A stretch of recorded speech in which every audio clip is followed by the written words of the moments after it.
संसार की सबसे बड़ी जंग तलवार से नहीं बल्कि सत्य ज्ञान से जीता जाता है और अब वो समय आ गया है। दर्शकों, आज से 600 वर्ष पहले कबीर परमेश्वर इस पृथ्वी पर सशरीर प्रकट हुए और उन्होंने अपने द्वारा रची हुई सृष्टि की जानकारी स्वयं दी।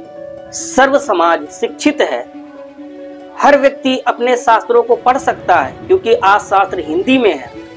पहले शास्त्र संस्कृत में थे और इन नकली धर्म गुरुओं की दाल गलती रही। ये ऊट पटांगा बात समाज को बोलते रहे और कहते रहे कि ब्रह्मा विष्णु महेश तो अजर अमर है, इनके कोई माता पिता नहीं है, इनकी कभी जन्म मृत्यु नहीं होती। जबकि संत रामपाल जी महाराज विद प्रूफ करते हैं कि ब्रह्मा विष्णु महेश की जन्म मृत्यु होती है, इनके माता पिता हैं। प्रमाण देवी भागवत महापुराण 3रा स्कंद पृष्ठ 123 पर भगवान विष्णु अपनी माता की स्तुति करते हुए कहते हैं कि तुम शुद्ध स्वरूपा हो, ये संसार तुम्ही से उद्भासित हो रहा है। मैं ब्रह्मा शिव आपकी कृपा से विद्यमान है। हमारा आविर्भाव जन्म तथा तिरोभाव मृत्यु होता है। हम जन्मते मरते हैं, फिर इंद्र आदि देवता नित्य किस प्रकार से हो सकते हैं। तो दर्शकों, ये भगवान स्वयं स्वीकार करते हैं कि हमारी जन्म मृत्यु होती है। और आजकल के जितने भी धर्मगुरु हैं, नकली धर्मगुरु हैं, ये सभी कहते हैं कि ब्रह्मा विष्णु महेश तो अजर अमर है, इनके कोई माता पिता नहीं है, ये तो अजन्मे हैं। तो दर्शकों, समाज आज पढ़ा लिखा है, आज किसी से कोई बात छुपी नहीं है, शास्त्र हमारे पास हैं, हम खोल कर देख सकते हैं। संत रामपाल जी महाराज मानव समाज पर महान परोपकार का कार्य कर रहे हैं क्योंकि मनुष्य जीवन बड़ा ही अनमोल है। कबीर साहब की वाणी है कि मनुष्य जन्म पाई कर जो नहीं रटे हरि नाम, जैसे कुआं जल बिना बनवाया क्या काम। जिस प्रकार से किसी कुएं को खुदवा दिया जाए और उसमें जल ना हो तो उसको खुदवाने का कोई अर्थ नहीं होता, इसी प्रकार से मनुष्य शरीर प्राप्त करके जो प्राणी सद्भक्ति नहीं करता तो उसका जीवन भी व्यर्थ ही होता है।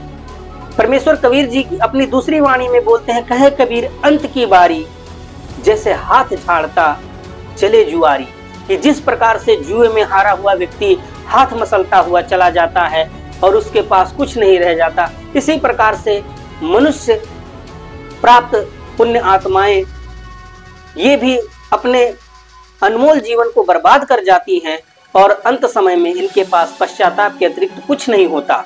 संत रामपाल जी महाराज जी का उद्देश्य केवल इतना है कि सभी प्राणी पूर्ण परमात्मा की भक्ति करें और सबको लाभ हो। लाभ कैसे होगा? जब हम शास्त्र अनुकूल भक्ति करेंगे तभी लाभ होगा। गीता जी में लिखा गया है कि हे अर्जुन, जो व्यक्ति शास्त्र विधि त्याग कर मनमाना आचरण करता है उसको ना तो किसी प्रकार का सुख होता है, ना उनके कार्य सिद्ध होते हैं और ना ही गति होती है। तो इससे सिद्ध है कि जब शास्त्र ही हमारे उस मनमाने आचरण को नकारा कर रहे हैं तो उस भक्ति का क्या लाभ। और जितने धर्म गुरु हैं, केवल संत रामपाल जी महाराज जी को छोड़ करके सभी धर्म गुरु शास्त्र विरुद्ध भक्ति बता रहे हैं। इनके पास कोई सिर पैर नहीं है। ये कोई तो ब्रह्मा विष्णु महेश को पूर्ण परमात्मा बताता है, कोई तो माता दुर्गा को पूर्ण परमात्मा बताता है, कोई केवल ब्रह्म को ही पूर्ण परमात्मा माने बैठा है। जबकि गीता जी में लिखा गया है कि हे अर्जुन, तेरे लिए कर्तव्य और अकर्तव्य की स्थिति में शास्त्र ही प्रमाण होंगे। यानी गीता जी में कहा गया है कि वह जो पूर्ण परमात्मा है, उत्तम पुरुष तो अन्य परमात्मा इति उदाहरते ये लोग तिरनम अवेश विभर्ति अवेश्वर्य, कि उत्तम पुरुष तो अन्य ही है जो सभी लोकों में प्रवेश करके सभी प्राणियों का धारण पोषण करता है। और फिर गीता जी में प्रमाण मिलता है कि जो ब्रह्म है उसका केवल एक ओम नाम है, और वो भी कहता है कि ओम इति एकाक्षरम ब्रह्म विवारण माम अनुसमरण ये पर्याति तजन देहम सह्यातित परमाम गति, कि मेरा तो केवल ओम नाम का मंत्र है और इसको अंतिम श्वास तक जो प्राणी सुमरण करता हुआ शरीर त्याग कर जाता है तो मेरे द्वारा मिलने वाले परम गति को प्राप्त होता है, यानी ब्रह्म लोक प्राप्ति करता है। तो दर्शकों, आप समझ सकते हैं और अपने शास्त्रों को पढ़ सकते हैं कि संत रामपाल जी महाराज मानव समाज के ऊपर कितना बड़ा परोपकार कर रहे हैं। आज संत रामपाल जी महाराज जी ने ही सही शास्त्र खोल करके समाज के सामने रखा है।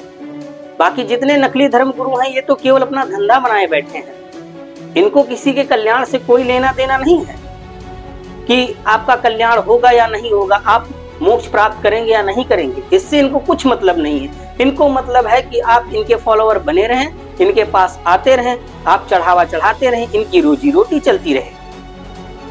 बस इनका इतना सा ही काम है।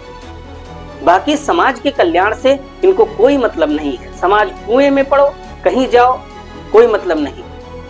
कोई कहता है कि हम राधा स्वामी पंथ में भक्ति 25 साल से कर रहे थे और हमारा जीवन व्यर्थ हो गया, हमको कोई लाभ नहीं मिला।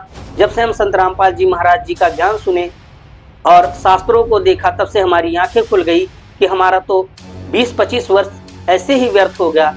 इतने समय में तो हम कितने भक्ति के धनी हो जाते। कोई कहता है कि हम फलाने संत से जुड़े थे, तो कोई कहता है कि हम वहां से जुड़े थे।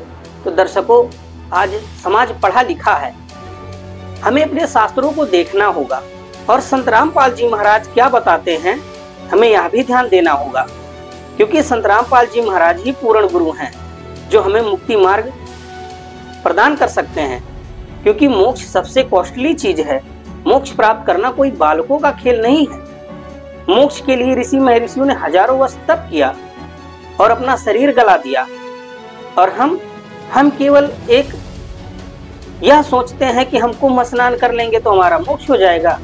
परमात्मा कहते हैं हमारा ज्ञान इन्होंने इस दुनिया पर भी लेने जाते हैं दुनिया कि हम तो सत भक्ति रूपी ज्ञान की वर्षा कर रहे हैं और उसको कोई सुनने को तैयार नहीं। वहां पर भी लेने जाते हैं, कुंभ स्नान करने जाते हैं। क्या वहां जाने से आपका मोक्ष हो जाएगा? अगर आप मोक्ष की चाहत रखते हैं, अगर आप मोक्ष पाना चाहते हैं, तो सबसे पहले अपने शास्त्रों को देखिए कि हमारे शास्त्र क्या कह रहे हैं, हमें भक्ति किस प्रकार से करनी चाहिए, और फिर शास्त्रों के अनुकूल भक्ति करके ही हमारा मोक्ष संभव है।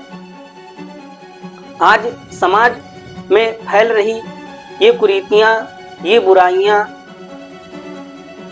जो आज समाज में खत्म नहीं हो पा रही हैं, इसका मुख्य कारण यही है कि हमको ज्ञान ही गलत बताया जा रहा है। कोई राधे राधे श्याम मिला दे, तो कोई ओम नमः शिवाय, कोई ओम नमो भगवते वासुदेवाय इस प्रकार का नाम बता रहा है, और कोई तो केवल राधा राधा जपने को ही बता रहा है। दर्शकों, ये सब नाम हमारे किसी ग्रंथ में प्रमाणित नहीं है। हमारे जो प्रमाणित ग्रंथ है, पवित्र चारों वेद, श्रीमद् भगवद गीता, ये प्रमाणित ग्रंथ है। बाकी जो 18 पुराण है वो अपने ऋषियों के अपने मत हैं, अपने अनुभव हैं। जिन्होंने जैसा भक्ति की, जिस प्रकार से उनको भगवान का साक्षात्कार हुआ, उसी प्रकार से उन्होंने लिख दिया। किसी ने लिखा कि ब्रह्मा ही सुप्रीम पावर, तो किसी ने लिखा कि विष्णु जी ही सुप्रीम पावर है, तो किसी ने सर्वे सर्वा भगवान शंकर को ही बता दिया। पर किसी के पास सही ज्ञान नहीं, किसी का ज्ञान एक दूसरे से ज्ञान से मेल नहीं करता। वहीं दूसरी तरफ संत रामपाल जी महाराज हैं जो एक ही ज्ञान बताते हैं, और उनके अनुयायियों से आप पूछेंगे तो वही आपको भी सुनने को मिलेगा। कारण यह है कि संत रामपाल जी महाराज ने खुद सदग्रंथों को समझा और अपने सभी अनुयायियों को पढ़ा करके सुनाया, दिखाया, प्रमाण दिखाए उन्होंने। और यही कारण है कि आज संत रामपाल जी महाराज डंके के चोट पर सभी धर्म गुरुओं को चैलेंज करते हैं कि अगर आपके पास सत ज्ञान है तो आइए शास्त्रार्थ करिए और समाज को एक नई दिशा दीजिए। संत रामपाल जी महाराज समाज के लिए कार्य करते हैं, ना कि वो किसी अपने पर्सनल व्यक्तिगत जीवन के लिए कार्य करते हैं। वहीं दूसरी तरफ जितने भी धर्म गुरु हैं वो केवल अपने ही व्यक्तिगत जीवन के लिए कार्य करते हैं। उनका उद्देश्य ही केवल पैसा कमाना रह गया है। संसार के कल्याण से उनको कोई मतलब नहीं है। इसके विषय में आदरणीय गरीबदास जी महाराज जी ने अपने वाणी में बोल रखा है, तत्व भेद कोई ना कहे रे झुमकरा, ये पैसे ऊपर नाच सुनो रे झुमकरा, कोटों मध्य कोई नहीं रे झुमकरा, अरबों में कोई गर्क सुनो रे झुमकरा। कबीर जी कहते हैं, समझा है तो सिर धर पांव, बहुर नहीं रे ऐसा गाँव। तो दर्शकों, इस वीडियो में इतना ही। अगर वीडियो आपको अच्छी लगे तो चैनल को सब्सक्राइब करें, वीडियो को लाइक करें और ज्यादा से ज्यादा शेयर करें। तो मिलेंगे किसी अगली वीडियो में, तब तक के लिए दीजिए इजाजत। धन्यवाद।